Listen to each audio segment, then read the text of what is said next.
You took your time. Sorry, I bumped into the Traveler and Charlotte en route, and we ended up chatting for a while. It's been a while, Annette. We're working as Lenny's temporary assistants in the investigation of the Phantom Weasel. Thank you. It's good to have you helping. So, what's the situation? Have you seen Gemma?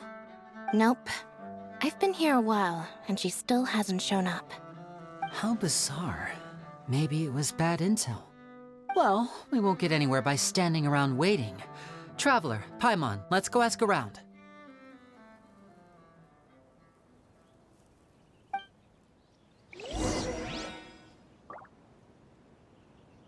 I'll wait for you here and see if Gemma shows up.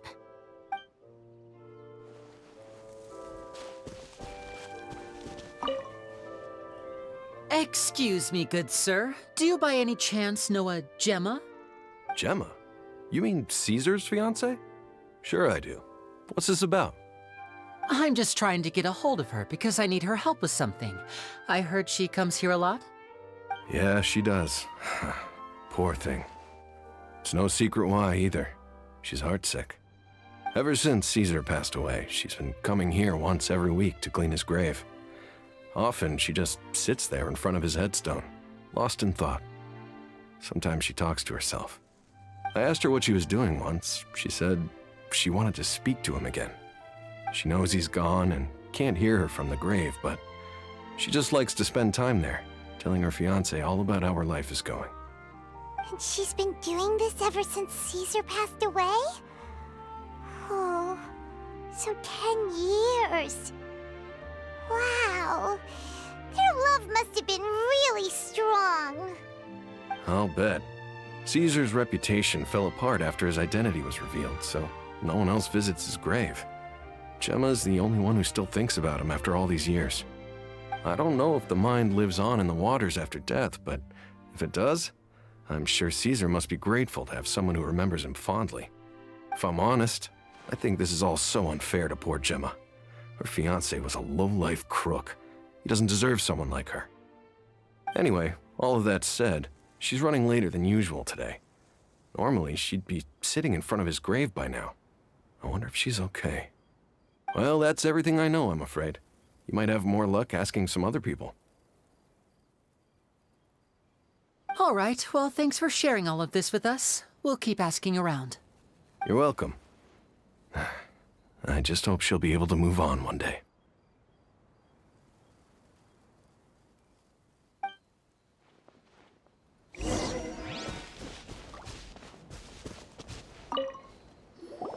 Did you hear the news? They're saying the Phantom Weasel's back. You're kidding. Wait, isn't he dead? I don't know anymore. All sorts of news flying around nowadays. I can never tell what's true and what isn't. But what if, just hypothetically, I mean, what if this weasel's the real deal and Caesar was framed? Called it. Seriously, 10 years ago, on the day it all went down, I said to myself, you know what? This guy's been set up. The Caesar I knew was a good guy. He gave balloons to children on the street, for Pete's sake. What, are we supposed to believe that he was a balloon thief or something? Give me a break. Oh, please. Weren't you the one cursing his name to high heaven when the police announced the news? You were all, that gosh darn lousy son of a, you think you know a guy, or words to that effect. Wait, did I say that? I don't seem to recall. Hello there. Sorry for disturbing you, but I couldn't help but notice you were discussing the Phantom Weasel. We're actually quite interested in this topic as well, but we're struggling to get to the bottom of it. Do you think you could spare a moment to tell us a little bit about Caesar? You've come to the right people. Yep, I was there. Back when Caesar used to perform magic tricks on the street. He was a great magician. The best trick I ever saw him do was pop a transparent balloon, only for a whole bunch of doves to fly out from the inside. I was right up close and didn't blink or look away once. But for the life of me, I still don't have the faintest clue how he pulled it off. Really incredible stuff. I saw him perform too. He always used to bring some gifts along for the kids who came to watch his show, and he'd hand them out after he was done. Sometimes he even got the kids to write their wishes down, and then he'd make the items on the wish list appear in his next show. He doesn't sound like such a bad guy. But after he died, there were also rumors that he used the wish list to find out what was precious to people, with the intent to steal it later. As I'm sure you know, the Phantom Weasel would steal just about anything from anyone. Whatever the case, now that the Weasel is back, Caesar's become a hot topic once more. I bet Gemma must be pleased. If Caesar's name gets cleared, maybe it'll finally give her some solace after all this time. No, speak of the devil. That's her over there. If you've got any more questions about Caesar, she's definitely the one to ask.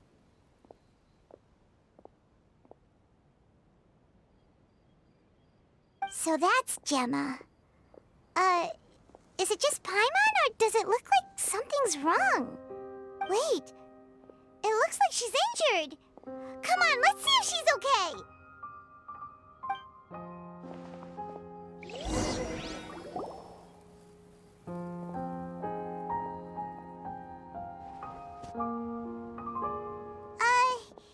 Hi there. You're Gemma, right?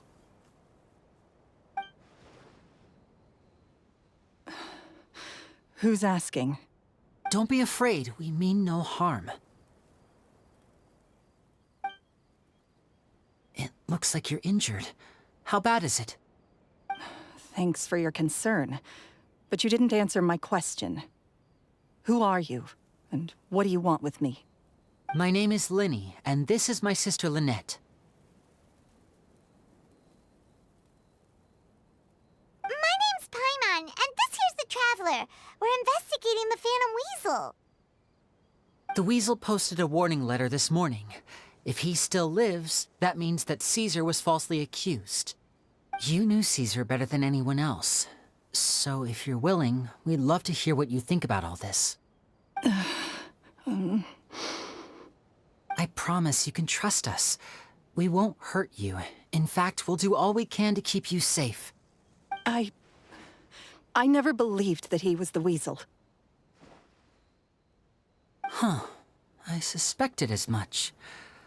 Okay, so going back 10 years, do you remember anything strange in the weeks leading up to the accident? Did Caesar have a falling out with anyone, for instance? No, not that I know of. Got it. All right, sorry for disturbing you. If you don't have any more questions, please leave. I want to be alone with him.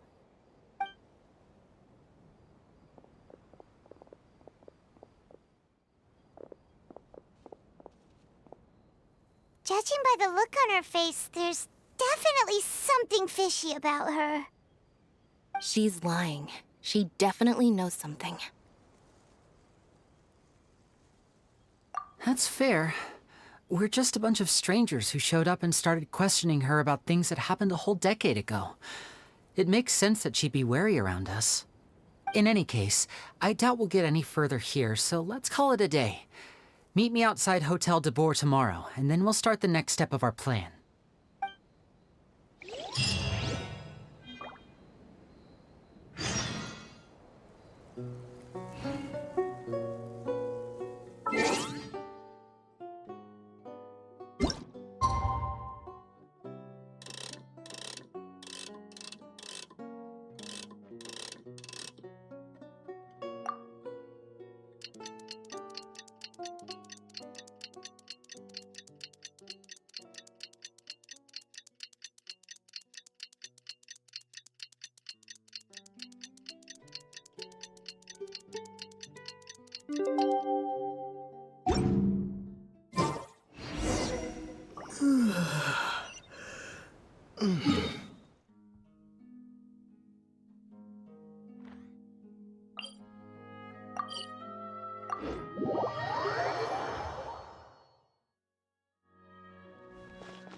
Over here.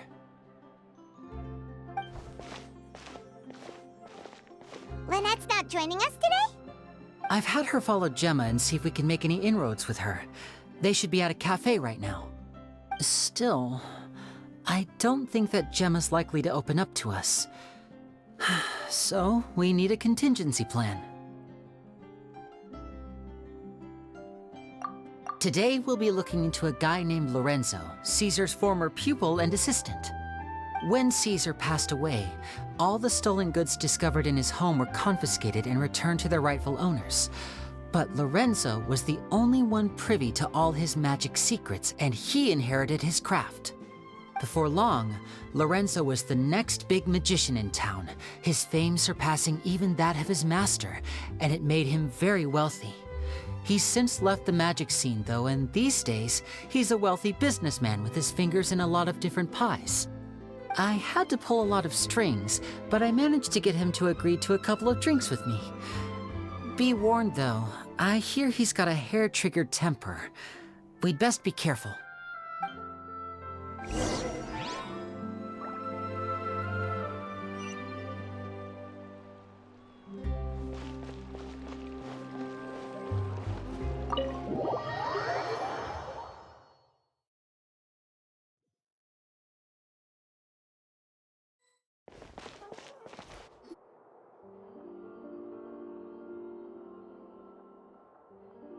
You neglected to mention that you were bringing 2 other people with you. My apologies. These 2 are my assistants. When they heard that I was meeting with the former magic maestro himself, they begged and pleaded with me to bring them along. And if it's no trouble, a couple of autographs would really make their day. Oh, forget the pleasantries, just sit.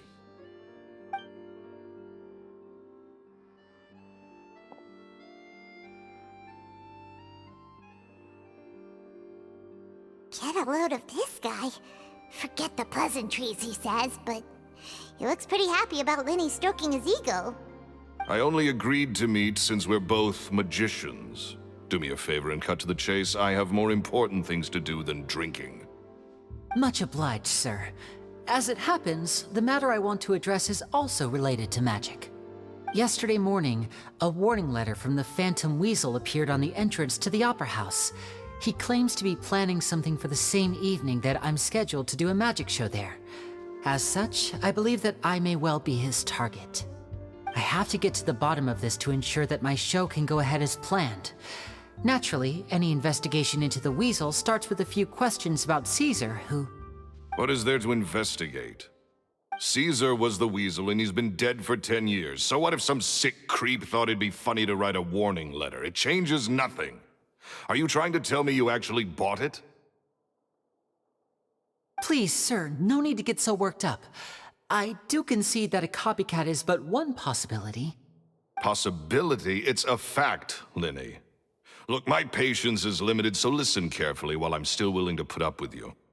The Weasel is dead. Period.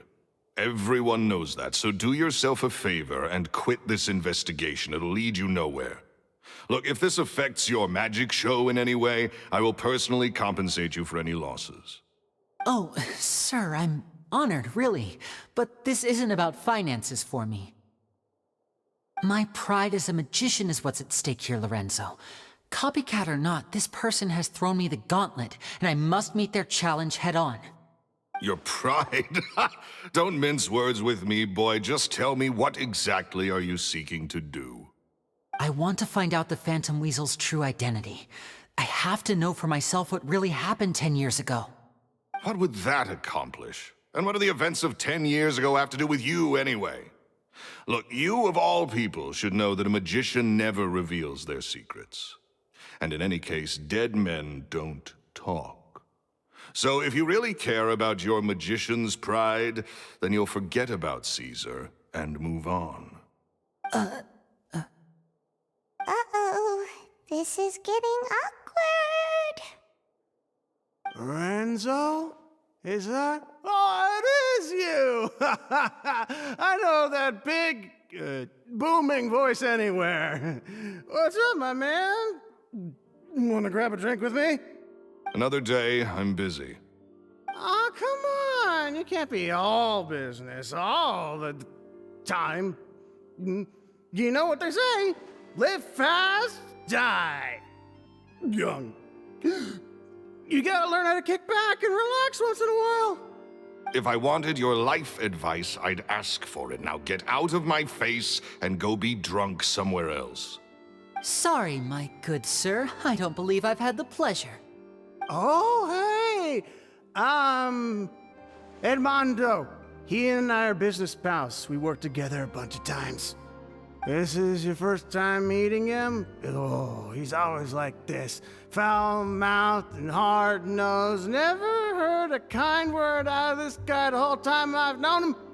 And he wonders why he can't get a girlfriend, despite being, what, pushing 40, 30, something? Anyway, point is, a lot older than when he first got rejected by the girl he was into. And he's still into, from what I hear. Shut up and get out of my face. Another word out of you and you can forget about doing business with me ever again. Do I make myself clear?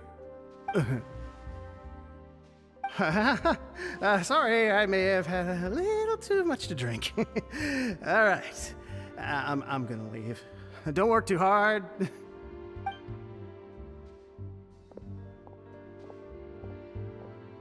I think it's high time I made a move as well. If you really want to investigate this, Linny, be my guest. But if nothing good comes of it, don't say I didn't warn you.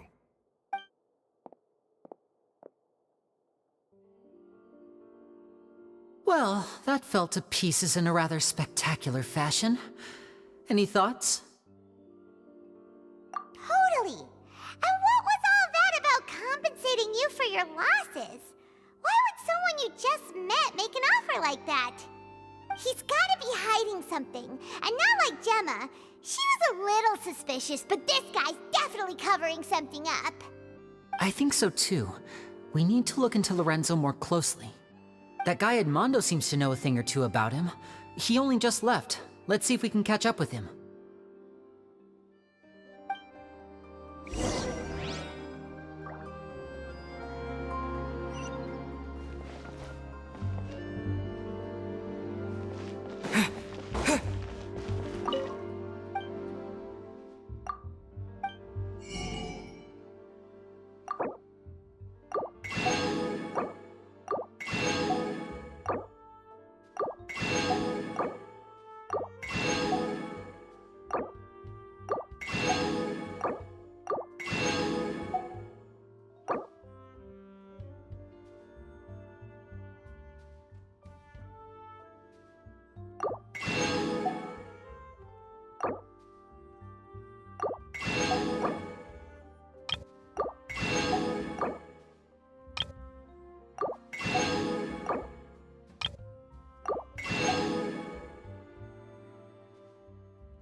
You okay there?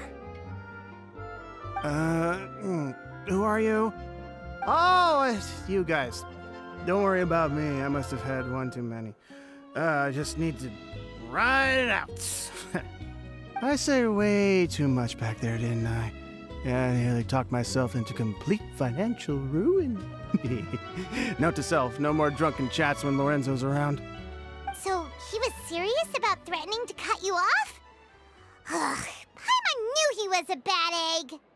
Hey, just keep your voice down. don't go prying into Lorenzo's personal affairs. Bad things happen to people who ask too many questions or make an enemy out of him. What kind of bad things? Don't even ask. I'm sorry. I'm gonna have to cut this conversation short. I'm not crossing that line again. And take it from me, trouble with Lorenzo is one thing you don't need in your life. You saw him flare up back there. I don't know what you said to him, but clearly it touched a nerve. That's not a good sign. You're too young for this. Don't get in over your head. I'm leaving.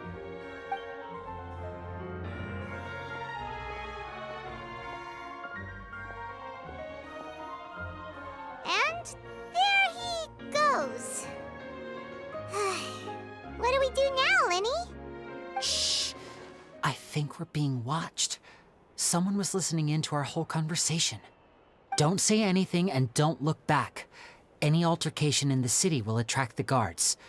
We'd better take this elsewhere.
You followed us a long way. Why don't you come out and introduce yourselves? So you're Lenny. And where's your sister? Ain't she with you today? Save us the trouble and go fetch her for us. Let's not drag this out. Paimon doesn't like the tone of your voice, mister! Who sent you, huh? Save your questions, missy. You ain't gonna need answers where you're going. Capiche? Looks like we can't avoid this fight. Now, I'm not the strongest fighter, so I hope you're ready to back me up. Don't worry, we got this!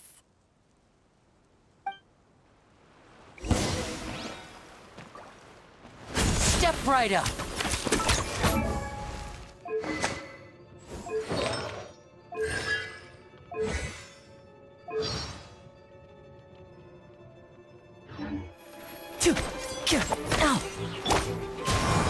Ow!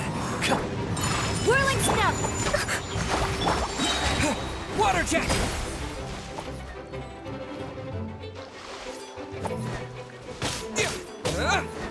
Wipe out! My apologies! The wind knows me.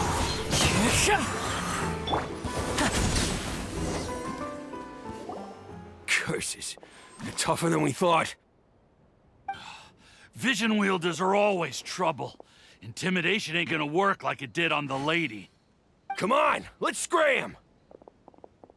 Hey, wise guys! We ain't through with you yet! Oh, they got away! Did you catch what they said just before they left? Something about intimidating someone else. Sounds like they just wanted to rough us up as a scare tactic, and they've already done it to someone else, but who? You're right. She was injured when we saw her yesterday, and she acted like she had something to hide. Maybe she was too scared to tell us the truth because those guys had threatened her. Well, if that's the case, she should be more willing to open up to us once she learns that those thugs won't be bothering her anymore. Let's head back to the cafe and see if we can get any information from her.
Gemma? You again. What is it this time? We just ran into the men who've been threatening you, and we gave them a taste of their own medicine. So, you can relax now. We're here to protect you. What? Why? I didn't tell you anything. Why would they come after you? Sounds like they're no strangers to you. That's putting it mildly. I know them all too well, and I hate them with every fiber of my being. It's been 10 long years, and still every time I try to look into Caesar's death, they show up and warn me not to do anything stupid. How do I know I can trust you? Do you really think you can get to the bottom of it all? And why are you doing this? I'm afraid I can't reveal all the details just yet, but I can promise you this. I will expose the Phantom Weasel's true identity. Because you see, this is a personal matter of the utmost importance. I give you my word. Trust me. Okay. How can I help you? I've heard that Caesar used to have a magic workshop where he kept a lot of his personal effects. If possible, I'd like to take a look at them. Do you know where it is? The Fleuve Sonde. But the place was sealed up by the police after his death, and no one's been there since. I also know that the Fleuve Sonde is dangerous territory. Lots of hostile groups lurking around. If you're serious about going there, please be careful. Understood. Lynette, you stay here and take care of Gemma. Don't let her come to harm. Got it. But if I'm staying here, I'm ordering dessert. I mean, bon appetit. But stay sharp, too. They're likely to come for you while I'm away. Okay. All right. Power saving mode off. I'll start taking this more seriously now.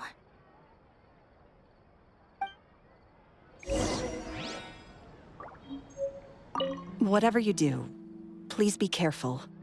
If anything happens to you because you're investigating Caesar, I'll never be able to forgive myself.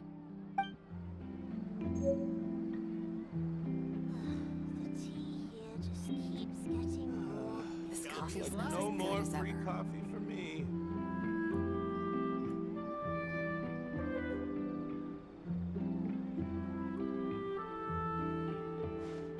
With me here, nothing will happen.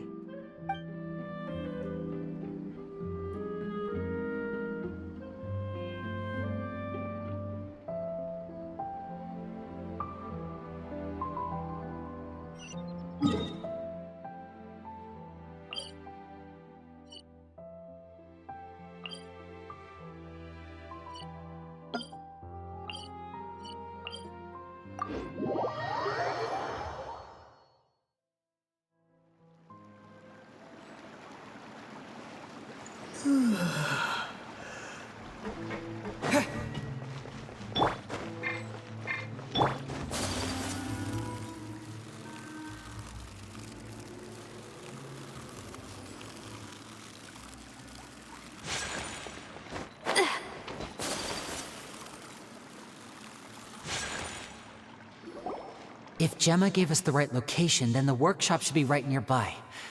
Huh. Looks like these boxes are blocking the entrance. Let's shift them away first. There we go. It should be just down here.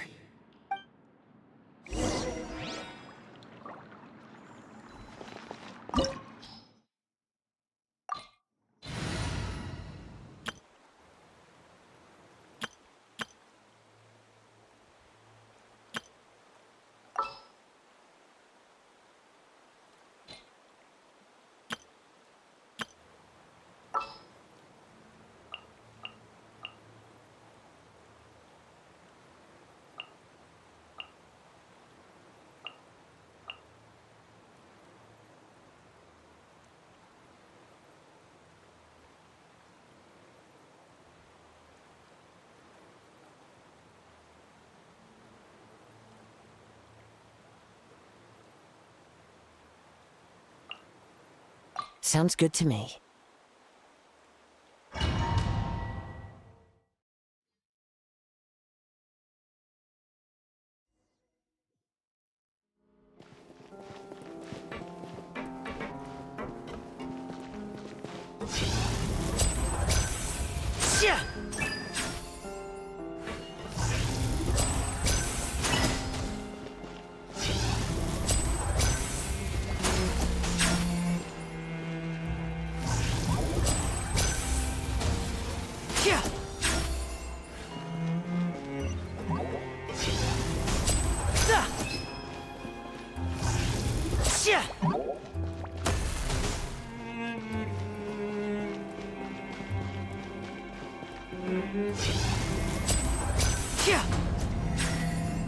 So this was Caesar's workshop.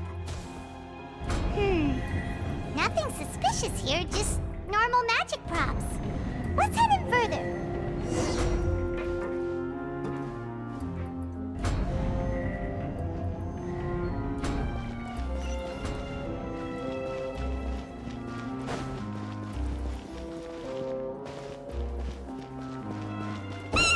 What was that? Oh, is this one of Caesar's gadgets? Guess we must have triggered some sort of device.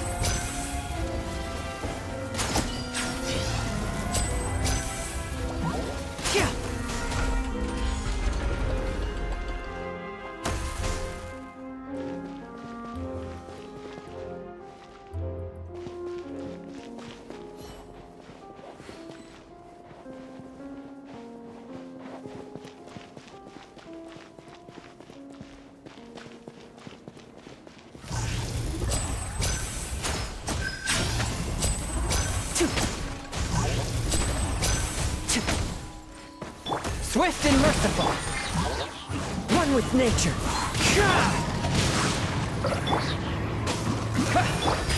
Let me weave you a verse. The wind knows me. Whoa. Look, the doll in the box is glowing.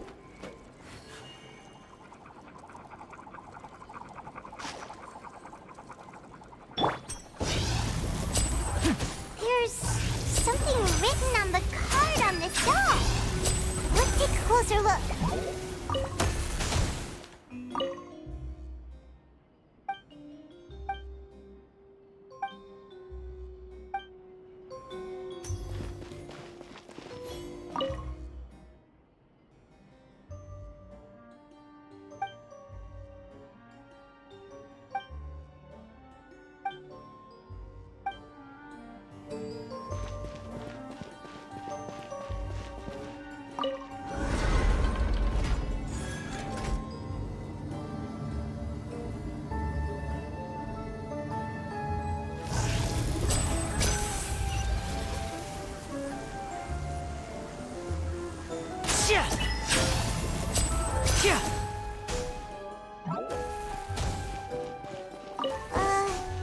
These magic boxes are moving. What do we do? One of them looks different from the rest.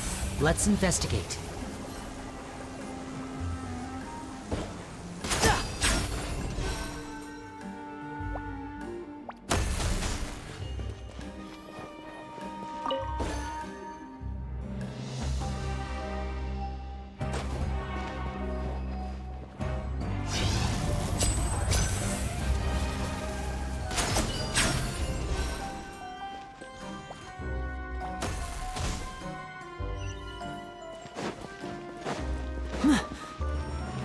like we've reached the end of this route.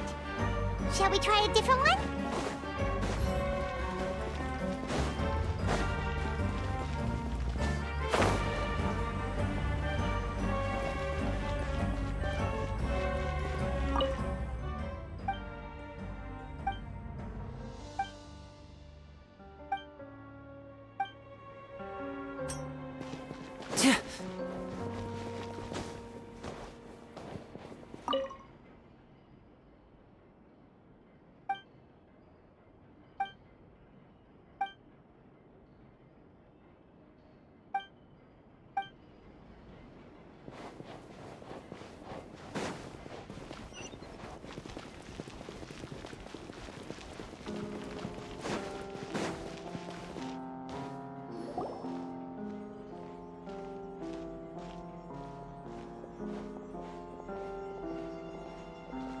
That's weird.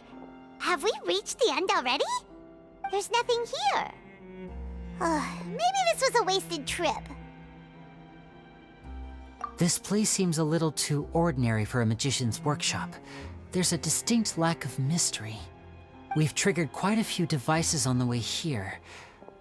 I'm starting to wonder whether Caesar built this whole place as one big, elaborate magic contraption. If so, then there must be more to this place than meets the eye. Maybe a hidden room somewhere. Aha! If I just move this book, then hopefully... and... presto! A secret passageway! How did you know? I'm a magician too, and apparently great minds really do think alike. Looks pretty big inside. Let's head in and take a look around.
Is there some device in that box?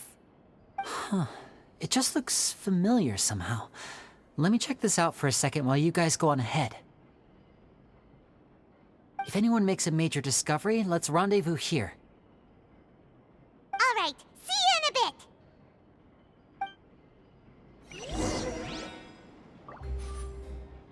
bit. The placement of this device inside. If I remember correctly...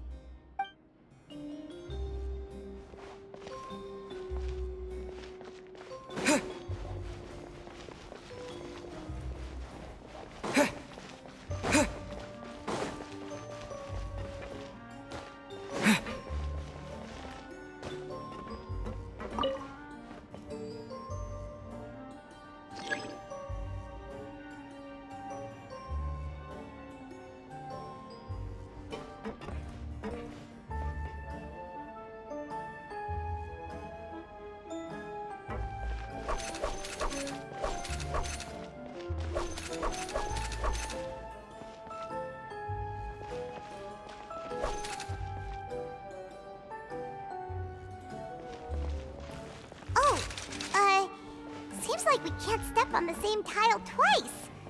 Guess we've got to finish it in one run, huh?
Principles of magic.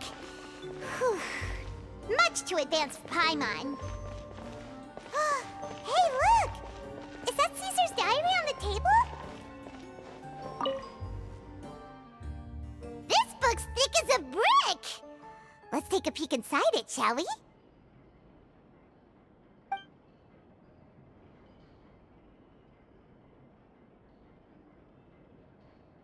At one of my shows a few days ago, a child asked me how I pulled candy out of my hat.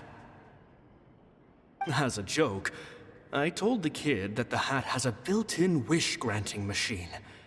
Next thing I know, today a whole bunch of kids were pestering me to pull all sorts of things out of the hat. So I told them another white lie. The machine needs time to power up, but in the meantime, you can write your wishes down.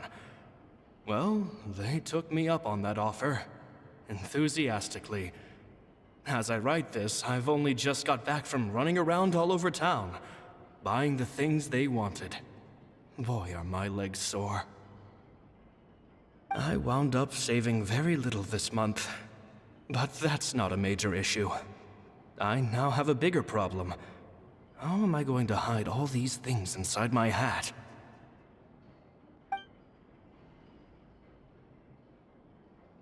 Two children came to talk to me after today's show. I don't know why they were out on their own. They looked much too young to be unsupervised. I do hope they got home safely. Anyway, they said that they wanted me to teach them how to do magic.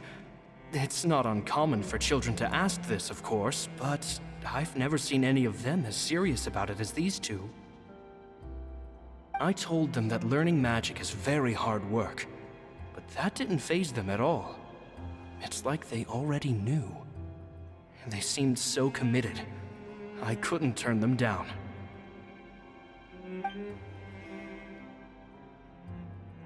It seems like something's bothering Lorenzo lately, but he won't open up to me about it.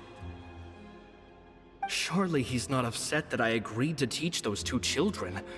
I'll have to talk him around. I have a good feeling about those kids. They're naturally talented, and it seems like they're not new to the world of magic. They have all sorts of fantastic ideas. All I'm really doing is helping them develop a more professional standard training plan. They wanted to call me Master, but I told them they absolutely mustn't. Any magician worth their salt could have taught them what I have. They're the geniuses here.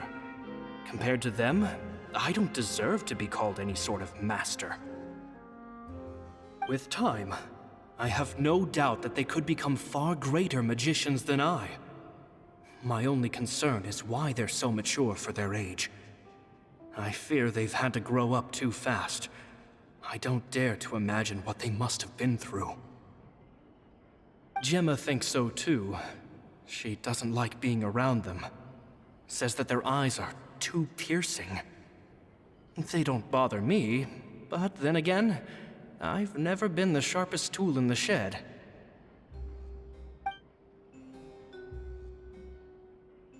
It's nearly time for me to go on tour. I asked the two kids if they'd like to come with me, but they shook their heads. I once overheard them talking about their father and their mission. Sounds like their parents have other plans for them. I guess we'll be parting ways soon. It's only been 10 days since I first met them, but I think that I've gotten a feel for their personalities now. They're very tough, but also very cautious, and they trust no one but each other. This, I fear, is not a good habit to have. They hide things from me too. For example, when I asked them where they live and why they wanted to learn magic, they lied. That's the thing about children. Whenever they're trying to cover something up, it always shows somehow. I can sense that their lives have been hard, possibly even dangerous too. They're not like other children. It's a shame that I can't do more to help them. After thinking things over, I decided to tell them a bit about how I see the world. It's full of lies and falsehoods, and that is why we must find our own truth. P.S. I hope they won't find my nagging annoying. Children are so opinionated nowadays. Will it do them more harm than good for someone they've only known 10 days to lecture them like that? P.P.S. Maybe I'm overthinking this. Children aren't interested in grand philosophies. It probably just went in one ear and out the other. I bet they've already forgotten every word I said. Oh, Caesar, Caesar. Just mind your own business next time.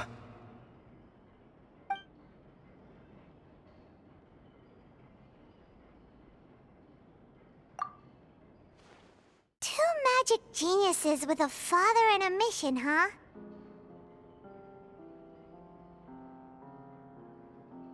Sounds a lot like he was writing about Linny and Lynette, don't you think?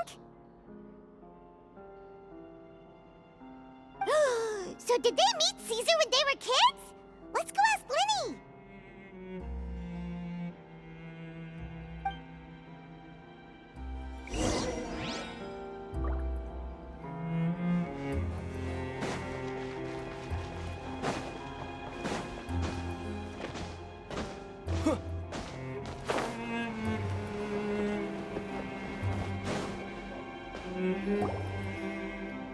Linny?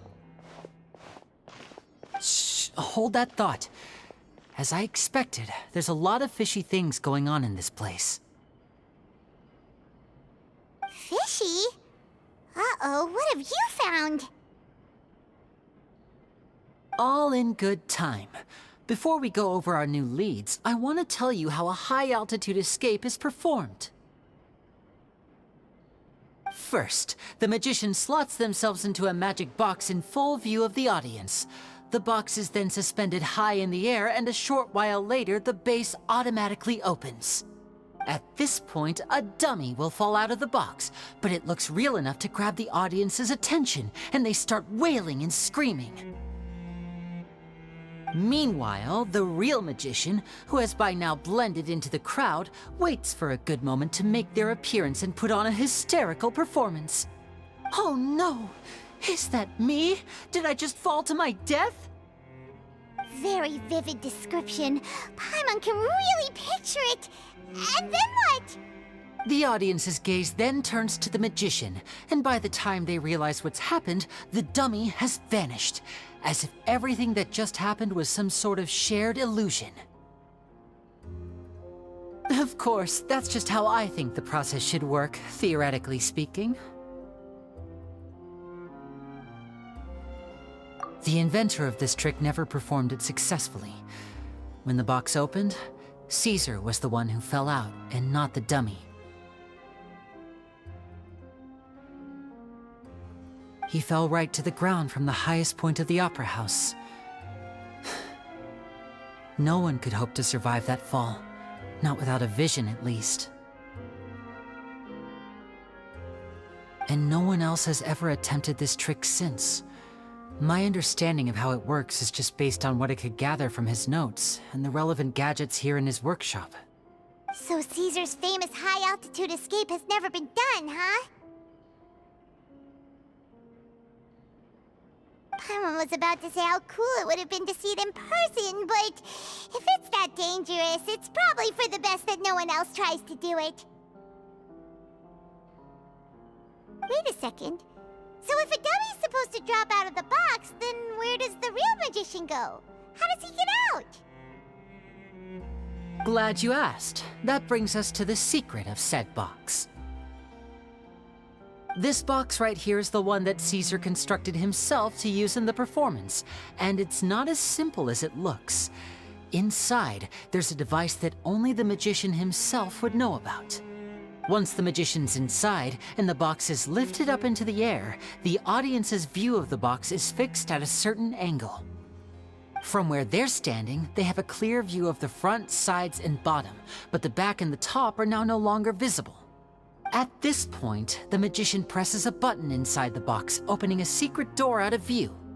He then escapes through this trap door onto the opera house roof, waits for the dummy to fall and distract the audience, and quietly returns to ground level.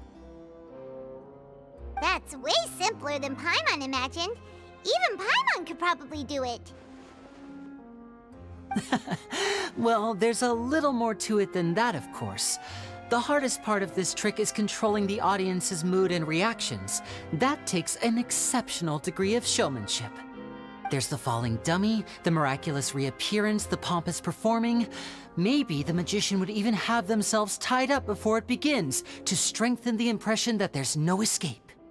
Many days and nights of careful research and pain.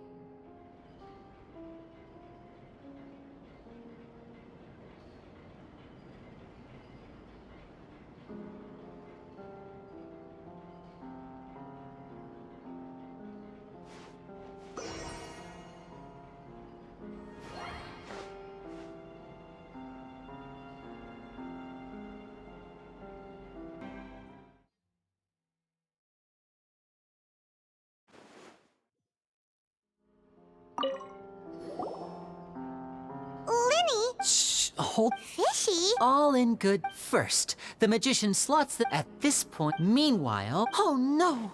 Very vivid. The audience is Of course, that's just how I think the process should work. The inventor of this trick, he fell right to the ground, and no one else has. So Caesar's Paimon was about to... Wait a second. Glad you asked. That brings us to the secret of said box. This box right here is the one that sees once the magician's inside, and the box is lifted up into from where they're at this point. He then escapes through this trapdoor onto. That's way simpler than Paimon imagined. Well, there's a little more to it than that, of course. The hardest part of this, there's the falling dummy, the miraculous reappearance, the pompous performing. Maybe the magician would even have themselves tied up before it begins to strengthen the impression that there's no escape. Many days and nights of careful research and painstaking practice would have gone into this, all culminating in a performance just a few minutes long, but one that still manages to transform the shock and grief of a tragic accident to the joy and laughter of a mesmerizing magic trick. Caesar was a highly accomplished magician, but unfortunately, even he didn't manage to pull it off. So, how did it go so wrong? You said you found some fishy stuff here. Have you figured out what really happened? I can make a pretty good guess. I looked into the case files. The magic box Caesar was using at the time of his death had the secret button I mentioned positioned on the right-hand side. And sure enough, he always used his right hand as his dominant hand in public. Okay. Nothing suspicious there. But here's the strange thing. Most of the devices in this workshop have the mechanism on the left-hand side, including this box right here, which leads me to believe that Caesar was in fact left-handed. Because a magician can't afford to have their most basic habits stand out too much. People naturally focus their attention on the most important details of the task or situation at hand. But a magician needs to be able to redirect an audience's attention at will, so as to avoid arousing their suspicion. The essence of magic is getting people to believe a lie. If even the truth raises eyebrows, the falsehoods become all the more difficult to mask. And so, Caesar trained himself to use his right hand to align with his audience's expectations. Great magic always requires sacrifices. But in his most stressful and nerve-wracking moments, and when no one was watching, reflex would kick in and he'd use his left hand. That's why he set his gadgets with the mechanism on his left. Exactly. I think that's likely what happened. Caesar would have been under a lot of time pressure during the escape. He'd have had mere seconds to open the hidden compartment, retrieve the dummy, then open the secret door and make a swift escape. But I'm sure he was confident. He would have rehearsed countless times to the point where it was second nature. He'd barely need to think about what he was doing because muscle memory would guide him through. So he opened the compartment, took out the dummy, checked everything was in order, and then went to leave. With his left hand, he reached for the button, and suddenly, his heart skipped a beat. It wasn't there. Much like when you reach for your keys but find your pocket empty, his mind needed a moment to process what was going on. Instinctively, his left hand would keep feeling around for the missing button, maybe for another second or two, until the bottom of the box gave way. With the stakes being as high as they were, just a 2-second delay cost him everything. The authorities would find nothing suspicious and conclude that his death was due to his own error. When in reality, someone switched the boxes, and they did it to murder him. But how would they be able to make the switch without being noticed? That would be difficult to pull off, no? It would have to have been someone who knew that he was left-handed, and who could move his props around without arousing suspicion. Someone who was always by his side. Isn't that right, Lorenzo? You just couldn't let sleeping dogs lie, could you? There's not a lot of people who'd go to all this trouble for some magician who died 10 years ago. I didn't want to have to do this, you know. Silencing you the hard way just creates more problems for me to deal with. But I gave you your chance. I hoped you'd do what's good for you and back off like the lady, but you disappoint me. You mean Gemma? So you are the one who's been threatening her! Yes, although however stubborn she might be, she was never much of a liability. But you people, you never even knew him, but for some reason you just wouldn't drop it. Which is why you can't leave this place alive. Take them out, and make it quick. Do your worst!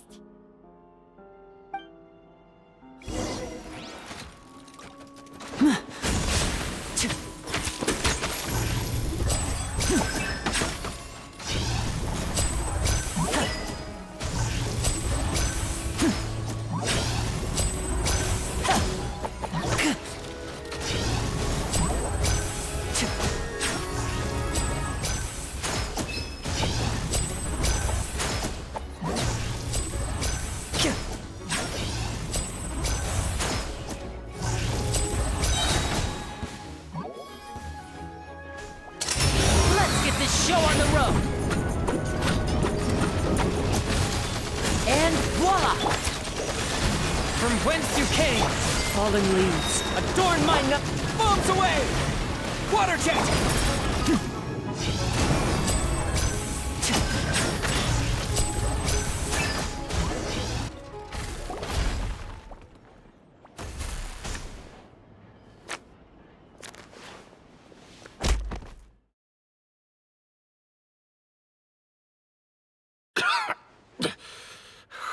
You kids are tougher than you look. Had enough yet, Lorenzo? Your cronies can't help you now. I think it's high time you started talking, and what I'd really like to know is, why did you murder Caesar? If I had a Mora for every time you've said that man's name. Of course you idolize Caesar, everyone else did. But I was the real genius magician. Me! He was just an amateur who did cheap tricks for gullible children. I was the one who made magic into the fine art it is today. The aristocrats doffed their hats to me! So it was jealousy. Jealousy. Hatred, more like. I hated Caesar. All he cared about was his magic. He lived and breathed it. He poured everything into his street performances and his stupid tours like it was just a hobby to him, never bothering to think about Mora. What sort of fool devotes their life to the art of deception and never has a Mora to show for it? But the people loved him, didn't they? Oh, how they looked up to him. No one gave me a second look. All I ever heard was, "Oh, your master's amazing, isn't he?" Amazing. Yeah, so amazing that he was completely broke. Every other apprentice was living it up at their master's expense, but no, not me.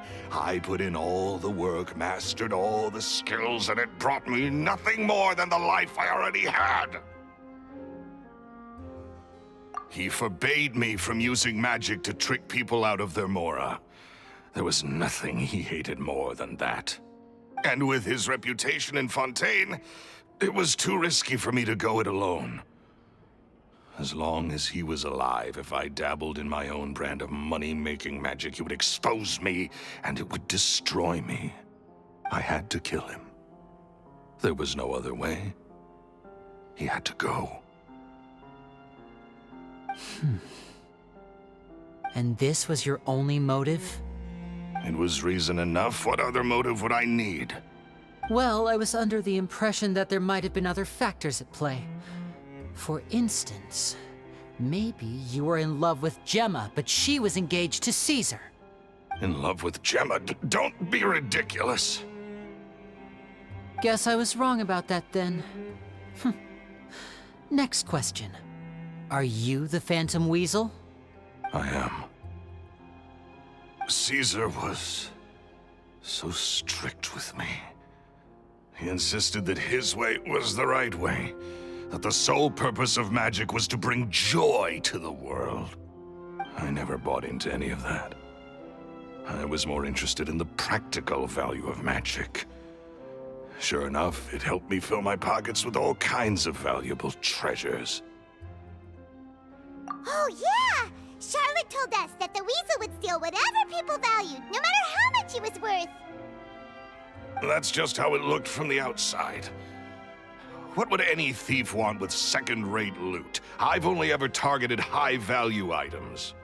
I stole cheap things as a way of practicing my craft. It was other people's overactive imaginations that conjured up the preposterous image they then dubbed the Phantom Weasel. So, that's the story, huh? Well, I hope you're ready to tell it all over again during your trial. What choice do I have? You're a pack of wolves, and you've got me between your jaws. You've seen what's here, and my last-ditch effort to stop it getting out has failed. What else can I do? So be it. I've enjoyed power and wealth for the last 10 years, the likes of which Caesar could never give me. I wouldn't choose for things to end this way, but I regret nothing. Very well. In that case, I'll contact the guards. Traveler, Paimon, keep an eye on Lorenzo for me. I'll meet you just outside the workshop when I'm back.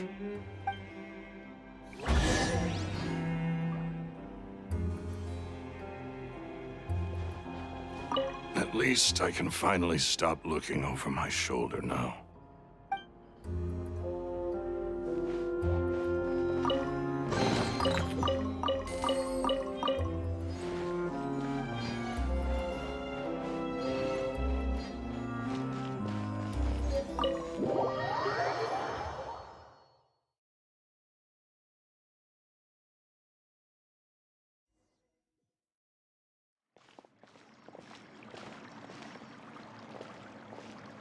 Lily has told me the whole story.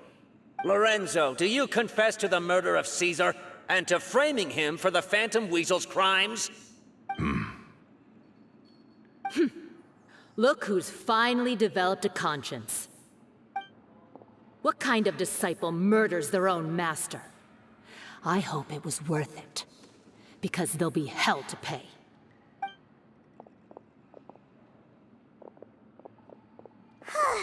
Looks like it's all over. What should we do next, Lenny? Should we start preparing for your show? Let me think. Let's rendezvous with Lynette and Gemma first. With Lorenzo in custody, Gemma will no longer have to fear for her safety. Good point! We should go tell Gemma the good news right away! It'll give her some peace of mind for sure!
Ah, you're back.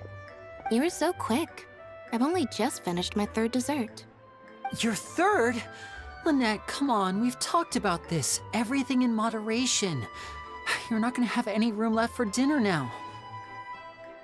It's fine. I'll shift to exercise mode and jog off the excess sugar. That's besides the point. Well, it's done now, but try to eat a more balanced diet in the future. Point taken. Did everything go okay? Of course! Lorenzo was no match for us. The guards are taking him into custody as we speak. gosh, that's amazing. I'm sorry, I still didn't know if I could trust you, but now it seems I can. I had my suspicions about Lorenzo, but I... It's okay, we understand. He did threaten you. Paimon would find it hard to trust strangers in your position, too. But you don't need to be scared anymore. Everything's gonna be okay. Sorry. Sorry. My emotions are all over the place right now. I've been waiting for this day to come for so long. I always wanted to report Lorenzo. He took all of Caesar's property, which I found suspicious, but I had people watching me all the time, so I couldn't risk looking into it. I was so afraid. I was scared he'd do something terrible to me, and then no one would be left to visit Caesar's grave. So I never had the courage to speak out. Thank you all. Truly. Thank you so much.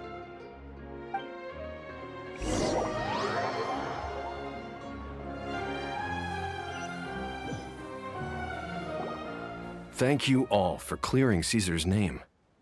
I never would have guessed that Lorenzo was the real Phantom Weasel. He never showed any signs that there were problems between him and Caesar in public. From the outside, it looked like they got along great. And to think that lowlife's been living life to the fullest all this time, while Caesar's name was getting dragged through the mud. It's a travesty. At least his soul can finally rest in peace now, thanks to your efforts.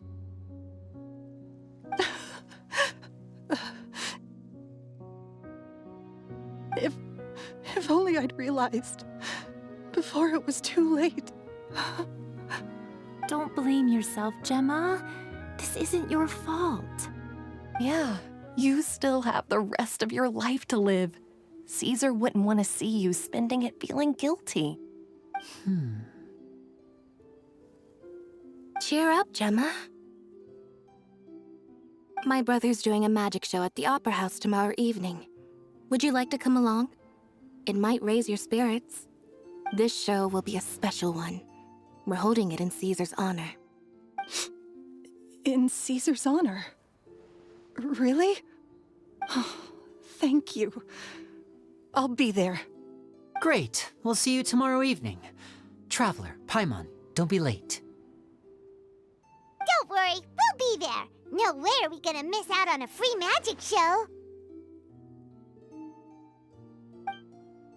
Wait, Paimon feels like we're forgetting something. Oh yeah, Caesar's diary! We never found out if the two kids Caesar taught magic to were Linny and Lynette or not. Linny changed the topic back in the workshop, so we didn't get a chance to bring it up. Oh well, guess we'll just have to ask Linny tomorrow evening. I've spoken many choice words about Caesar over the years. I'm so ashamed of myself now. He was such a good man.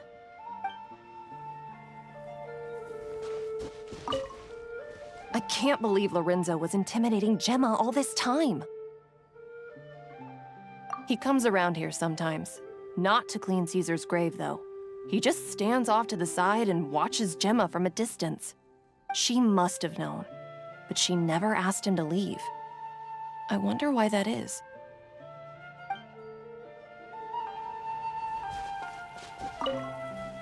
It may take some time, but Caesar's reputation will be restored now that the real culprit has been captured.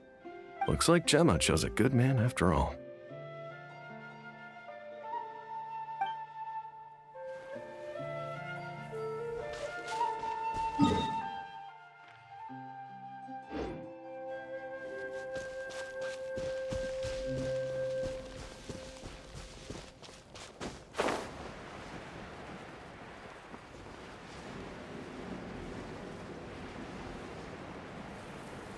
I only bring in things that have a name.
Paimon's excited to see another of Linny's magic shows!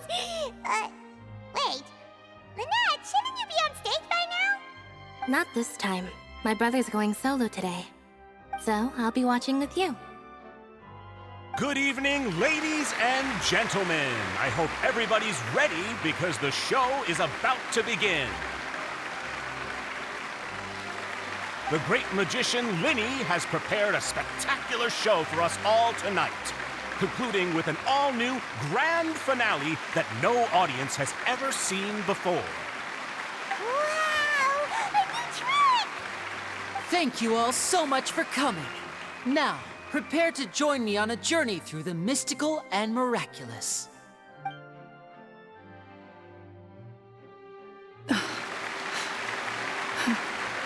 Exciting stuff, isn't it?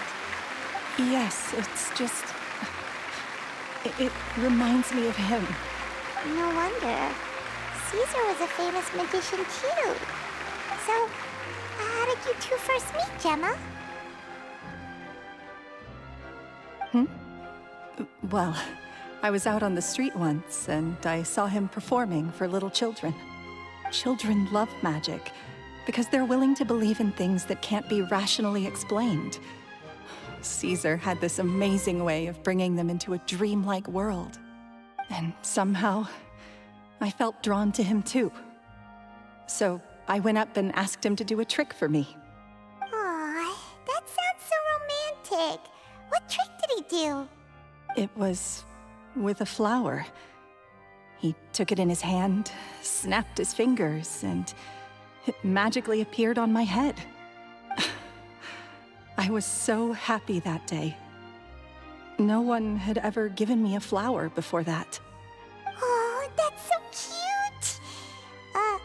Actually, now that you mention it, Linny's done that one before. Is that right? Then I suppose he's a romantic at heart, just like Caesar.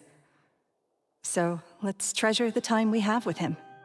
After all, you never know when the people dearest to you might be gone. That's right. It's all over now. Paimon doesn't really know how to comfort you, but at the very least, no one's gonna be intimidating you from now on. You can breathe easy at last, right? Right. Yes, you can breathe easy now, Phantom Weasel. See? Even Lynette says... Wait, what? The Phantom Weasel? Lorenzo escaped? Where is he? What do you mean, Phantom Weasel? As Linny once said, A performer's job is to commit fully to their role and put on a flawless performance for their audience. But once the bag of tricks is empty and the curtain falls, it's time to end the show. The spotlight is no place for someone with no more cards up their sleeve. It's been 10 years, Gemma. Aren't you tired of the grieving widow act? I think it's time to put an end to it. What are you talking about? Paimon doesn't like this riddle. Traveler, Paimon doesn't like where this is going. Come on, say something! Ladies and gentlemen, I hope you're all enjoying the performance so far. There will now be a brief intermission, after which Linny will perform the most electrifying act of tonight's show, the one we've all been waiting for. The final performance will take place outside of the Opera House, so please make your way outside in a calm and orderly fashion. The Phantom Weasel never did like public places, did they? Don't worry, this place will be quiet soon. Let's talk somewhere else for now.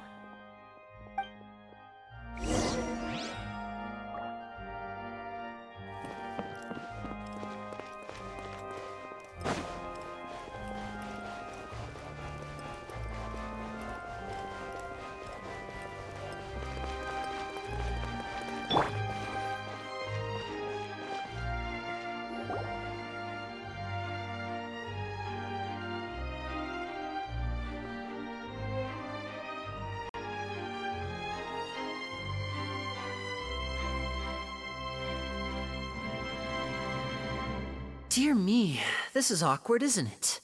And unfortunately, I'm all out of gadgets, so I'm afraid I can't do any tricks to liven up the mood.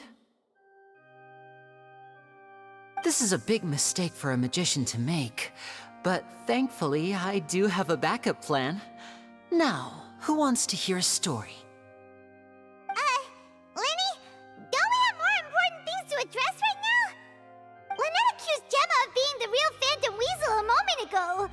Oh, what the heck's going on? All in good time. Magicians are good at guessing what people are thinking. I know the questions you want to ask. And as it happens, the story I'm about to tell might answer a few of them. Really? Well then, let's hear it! Paimon's dying of curiosity here! Let's go back to the very beginning. A decade ago, when the Phantom Weasel was terrorizing the court of Fontaine, she never missed a target, never left a trace, and no treasure was safe from her thieving hands. But as her infamy grew, so did the readiness of the police, and her opportunities to act became ever fewer. Every day, she ran the risk of being exposed for who she was. Of course, she could not simply take this lying down, and before long, she found her ticket to freedom. She would create a scapegoat, a false weasel to close the chapter on her behalf. After weighing her options, she set her sights on a renowned magician, Caesar. After all, magic and theft shared enough similarities for people to buy the story when the truth came out. So then what? Being the master deceiver she was, the weasel easily earned Caesar's trust. Now all that remained was to frame him for her countless crimes. But as she was considering how to make her move, she noticed Caesar's aggrieved pupil, and a new thought entered her mind. Maybe I don't need to get my hands dirty after all. At her encouragement, Lorenzo tampered with Caesar's magic box, causing him to fall to his death. Afterwards, Lorenzo seized his master's property, and the weasel set about tarnishing Caesar's reputation. Two co-conspirators committed the perfect crime.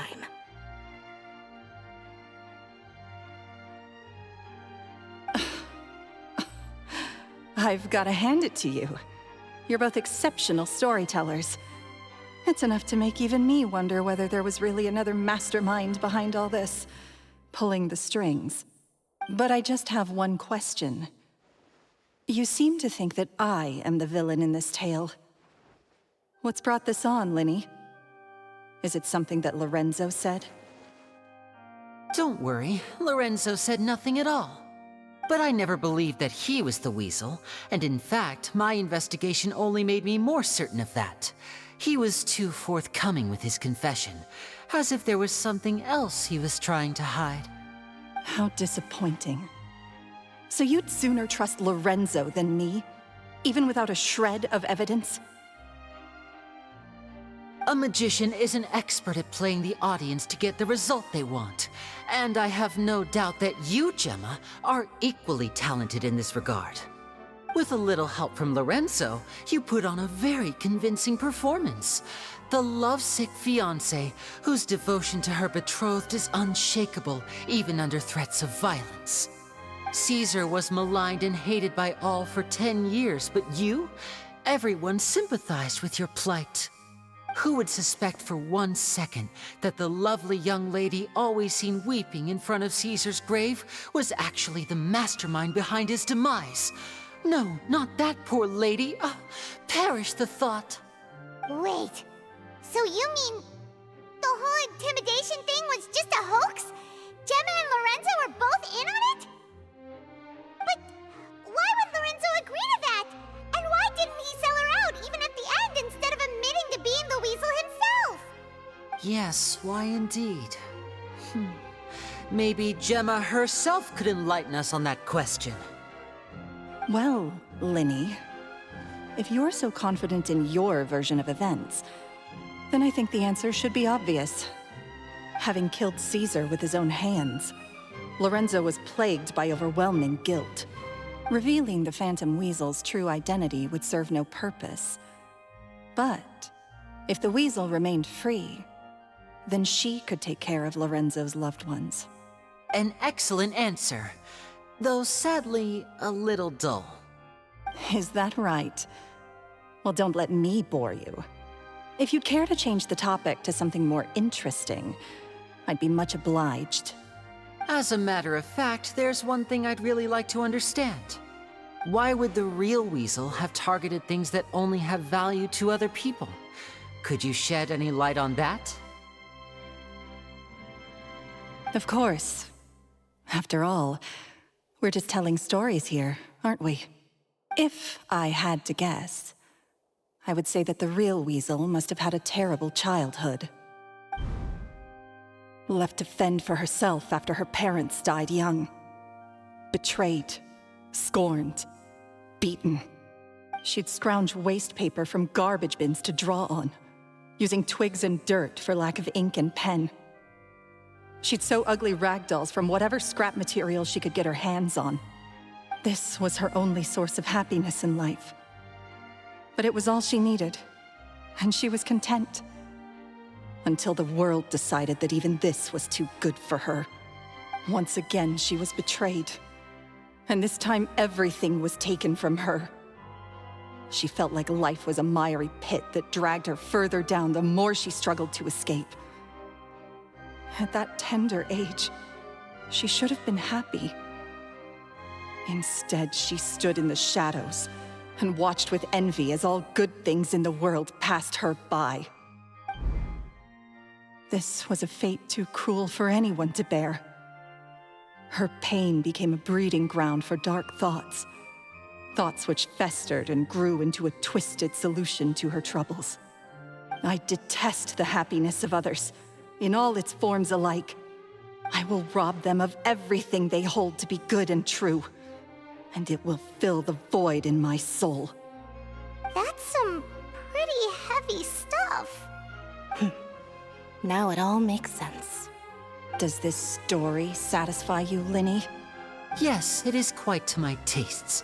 Thank you for helping to clear up my confusion. Huh.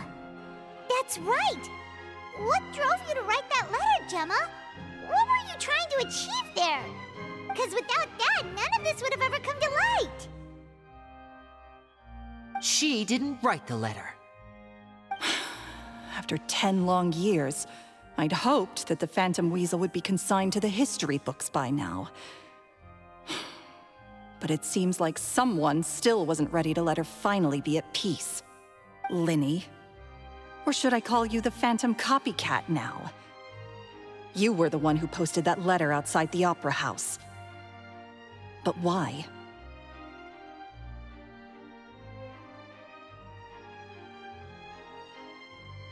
Very sharp, Phantom Weasel. Still as shrewd as ever. Well, no need for me to be coy about it. Our goal was to clear Caesar's name. The most straightforward way to change the public's impression of Caesar was to force the Weasel to show themselves. That's it? You had no other agenda? Of course we did. We made it quite clear in the letter, I believe. I shall take from you that which you hold most dear, just as you did to me 10 years ago. 10 years ago? You mean Caesar's death? You met him? Wait. Oh, I get it. You were those two obnoxious kids. It's been so long, and you're all grown up now. I didn't recognize you. He taught you magic back then, didn't he? For what, 10 days or something? And you went to all this trouble. Why? Because you feel like you still owe him something? We remember all our debts, however great or small. 10 years ago, Caesar's reputation was torn to shreds, and his legacy was thrown out. 10 years on, and no one cares what the truth is anymore. But we did not forget, and so we came to find you. And? What exactly did you take from me? I'm still standing, as you can see. Lorenzo has admitted to everything. I'm free. Free? Do you really think so? Caesar once told me that even though the world is filled with lies and falsehoods, we must find our own truth. I think that applies to you too. Truth can take many forms. Prized possessions with nostalgic value, fervent hopes and dreams, and irreplaceable people. Life took many things from you, and those wounds never healed. When they ached unbearably in the dead of night, stealing became your way of numbing the pain. What are you trying to say? I'm saying that for the last 10 years, you've been living a rather uneventful life. Perhaps that's because you found something other than a life of crime to fill the hole? Back to Lorenzo for a second. He murdered his own master, played along with your act, and took pains to make sure any suspicion would be directed towards him. But what did he have to gain from all that? He knew who you were and the things you'd done, and despite that, he was willing to give everything up for your sake. He's the reason that you haven't felt the compulsion to steal in all these years. You're more than just accomplices in murder. You're the only real friends each other has. So I think you know, deep down, that he is the only truth you have in your life. But that truth is gone now, and I guarantee you, you'll never see it again.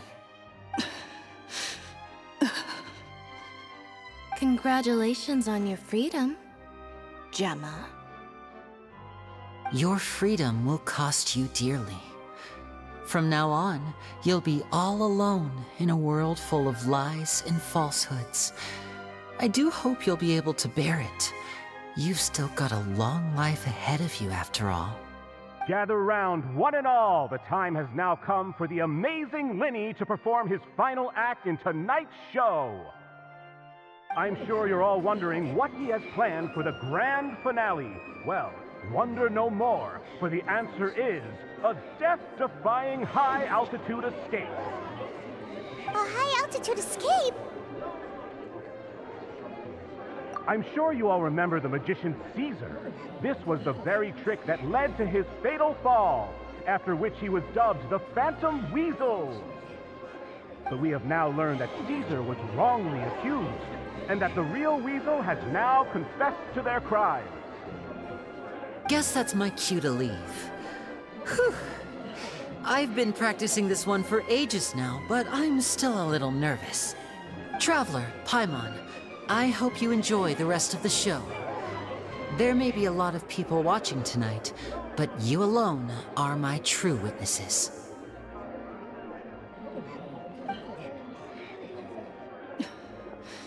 Lenny, wait. You two hid a lot from Caesar. He went to his grave without ever knowing your secrets. So what about now? Are you an open book? Or are you still the same as ever? You don't have to tell lies to end up isolated and alone. One day, you'll end up exactly where I am today. Maybe then you'll finally understand. You're wrong. I'm nothing like you.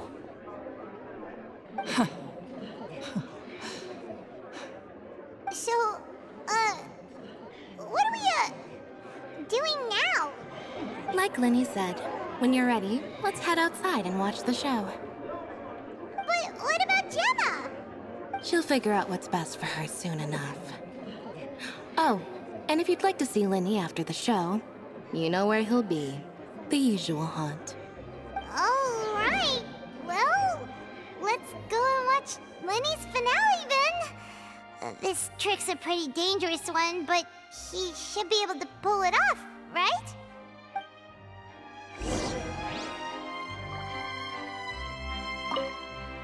Magicians are not like thieves. Thieves only tear things apart. But good-hearted magicians, they put things back together.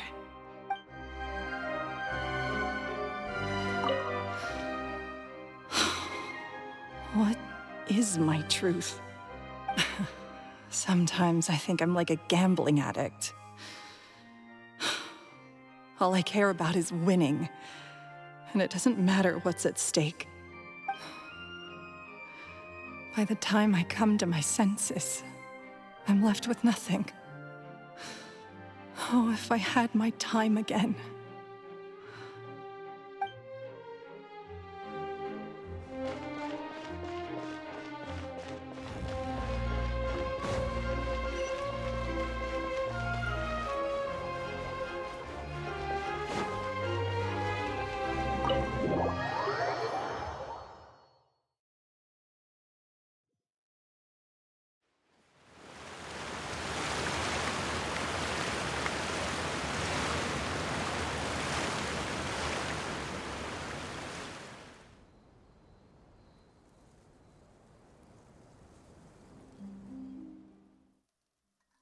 Magic should be mysterious, surprising, and defy logic. Magic is hard work. Every single movement has to be practiced thousands of times. It's alright. We're used to that.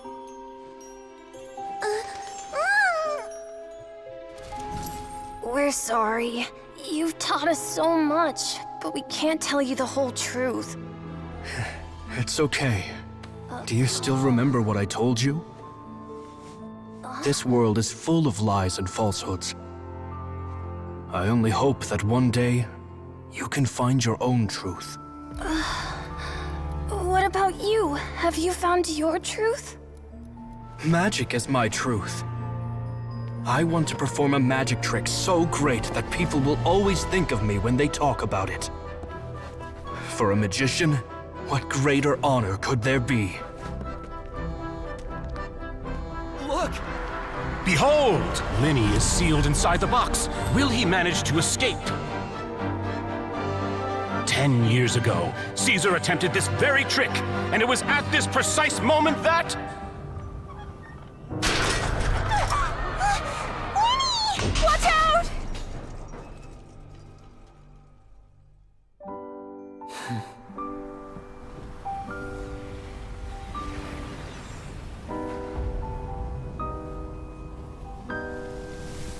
Mysterious. Surprising. And logic-defying. Isn't that right? This honor belongs to you, Caesar.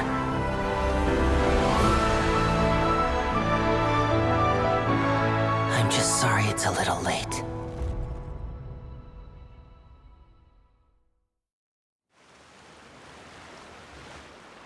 Did you see that? 1 minute he was falling, and the next, he turned into flowers. How could he possibly have done that? How mysterious. I didn't blink once. He just vanished, right in front of my eyes. What a heart-stopping magic show! This was really worth the trip. Caesar's name has finally been cleared, and Fontaine's new star magician Linny has fulfilled a wish on his behalf. Oh, I couldn't ask for a better grand finale. It will make a great headline for the Steambird tomorrow, even if I do say so myself. Whew. Looks like everyone really loved Linny's grand finale. Paimon doesn't see Linny anywhere. Where'd he go? Oh, Lynette said he'd be waiting for us at the usual hunt. But, where is that? Oh, you mean the one where Caesar's buried? Yeah, that's probably it. This whole magic show kinda seemed like Linny's way of saying goodbye to Caesar. So it makes sense that that's where he'd be afterward. Alright, let's go look for him there.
Paimon was scared to death when the chain broke.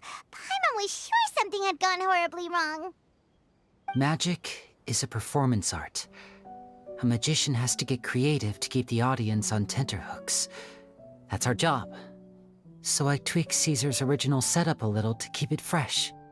I was honestly a little nervous during the live performance. The thought of falling, suddenly feeling weightless, seeing the sky and the ground spinning and spinning. Sometimes, I can't help but wonder what Caesar thought in those final moments. Did he regret taking Gemma and Lorenzo on? Or did he believe that it was his own slip-up right until the end? You know, Paimon's been wanting to ask you about something ever since we were in Caesar's workshop. You learned magic from Caesar once, didn't you? When was that? After I joined the House of the Hearth. To be honest, Lynette and I had an agenda when we approached him.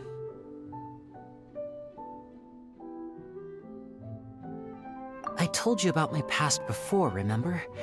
As a young boy, I survived by secretly learning magic from street performers. I'd watch their tricks and try to figure out how they were done. But I quickly realized that observation alone could only get me so far. What I saw was the polished final performance, but the rigorous training they put in behind the scenes remained invisible to me. I needed to learn how to improve my sleight of hand, hone my misdirection skills, and make niftier props.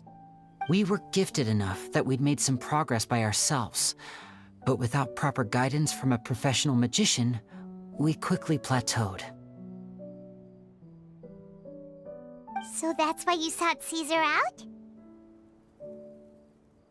Yes. We figured there was no harm in asking, but it took us by surprise that he was so willing to teach us. In all, we only spent 10 short days together, but he was very good to us. By contrast, we hid so many things from him. For instance, when he asked why I wanted to learn magic, I answered, "It's my passion." But in truth, there was already a lot more to the story by then.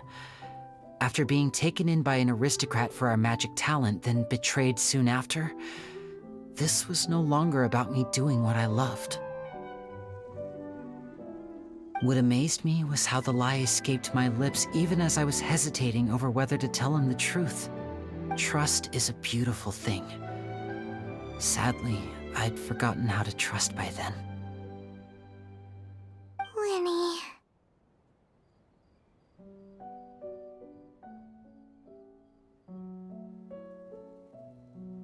Still worried about the way I feel?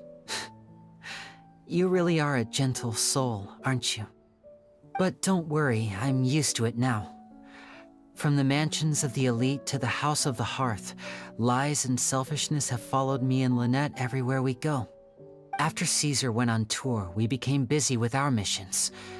The next we heard of him was that he'd fallen to his death, and was now declared to be the Phantom Weasel.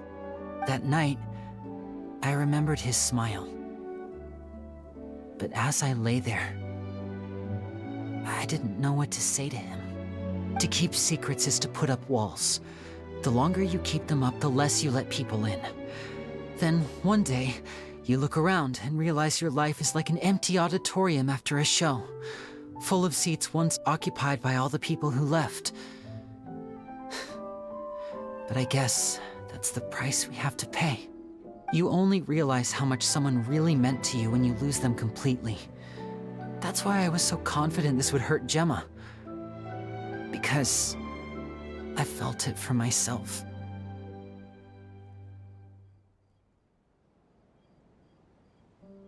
Yeah, cheer up, Lenny. We've had to say our fair share of goodbyes during our journey, too. But whatever happens, Paimon always believes in what tomorrow brings. Delicious food, fun toys, and the traveler by my side.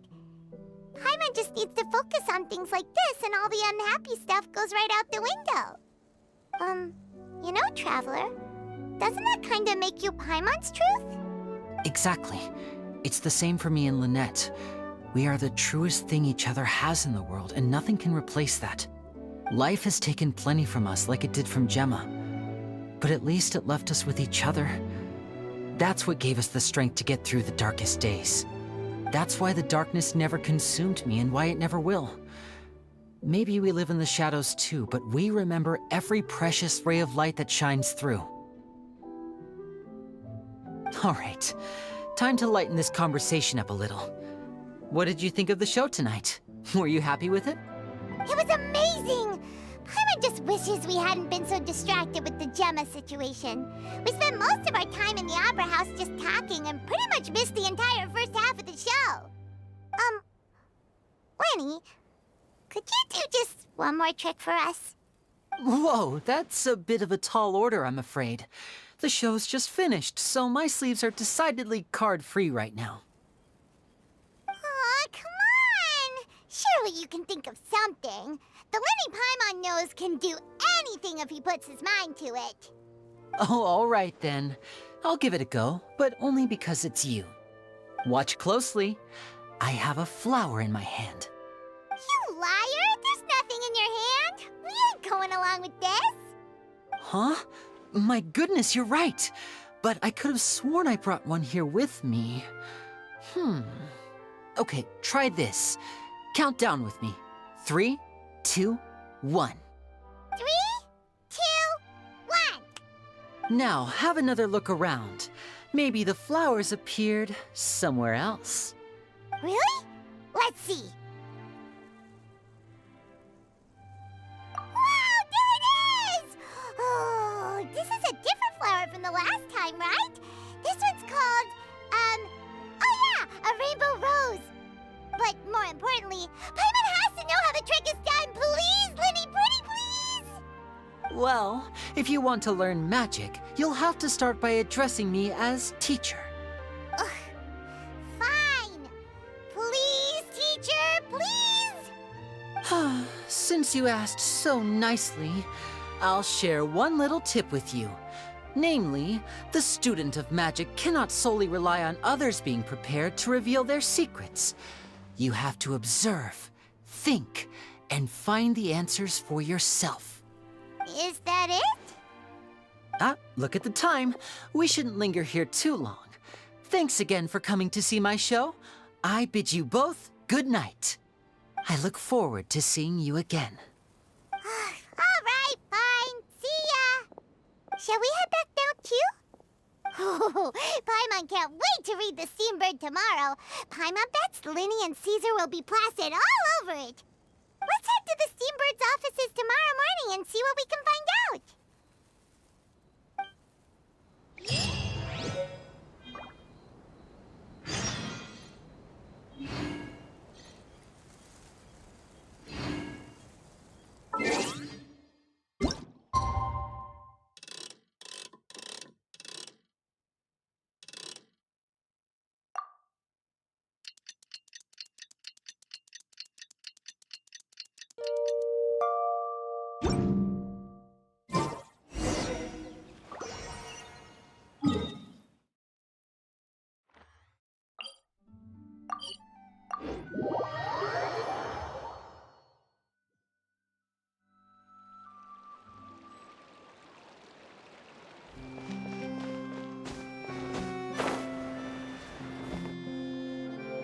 I'm very sorry, Charlotte, but my sister and I are quite busy today.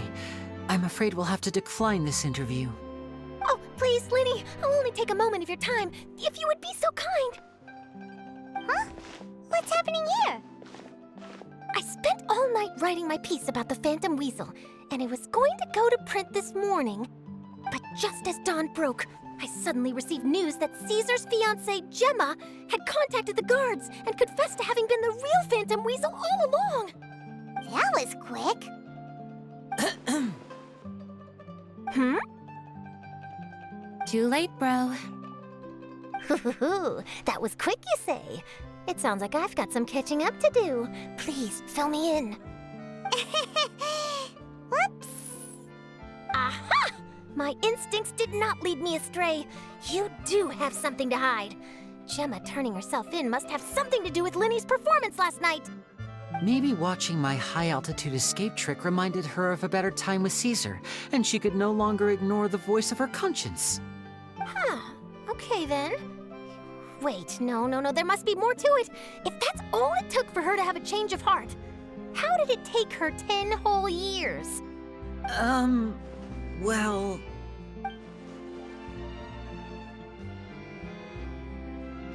Oh, I remember now! You and Gemma were nowhere to be found after the show. What happened between you?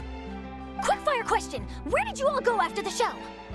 Oh, we went to the cemetery and Linny did a private magic trick just for us. Actually, glad you mentioned it, because that reminds Paimon, guess what? Linny started using rainbow roses in his tricks. What?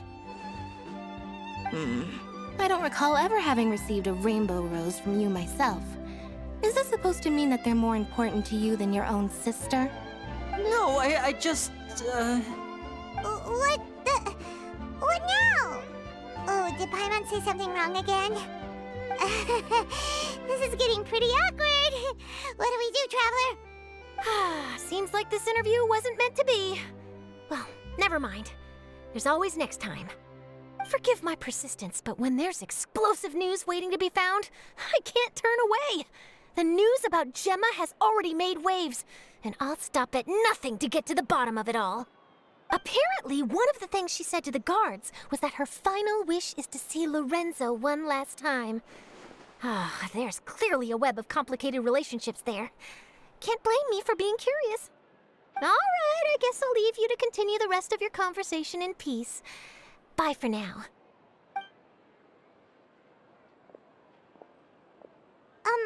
Lynette? Paimon didn't mean to... Don't worry, I wasn't angry. I was just trying to distract her. Oh, really? Oh, thank goodness. You scared Paimon there. Phew. You and me both, Paimon. You and me both. At least it did the job, right? Please, take good care of that rainbow rose. I'd be really upset if you lost it.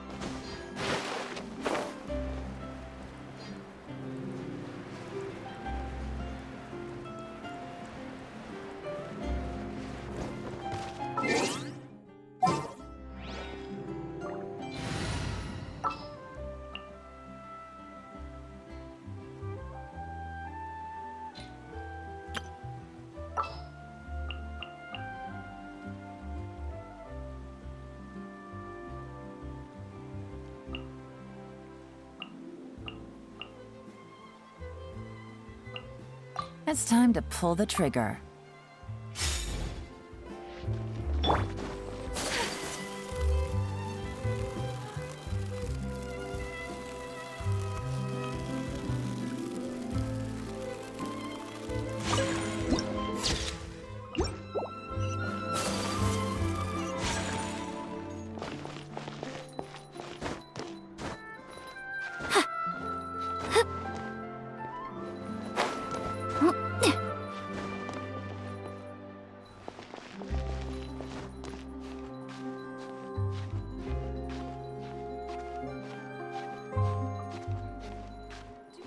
Just then, the rain stopped. Or should it keep raining?